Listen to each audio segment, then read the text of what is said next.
This is the clearing, my little food plot behind the house. You can see there is clover in here. It's not real tall. It's only about 10 inches of that, but there is clover in here. There's a bunch of grass, not too many weeds really, so it's actually looking quite nice.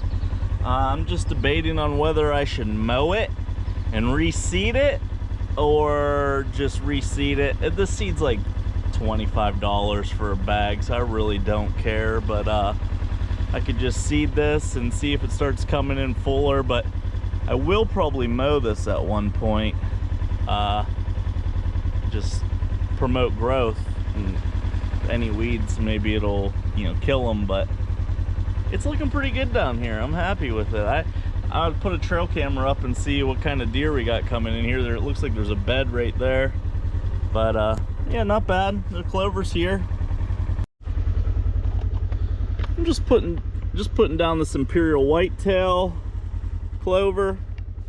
That's what it looks like. I'm just gonna keep broadcasting it. I'll broadcast more in the fall until we get a nice clover stand down here, nice and thick.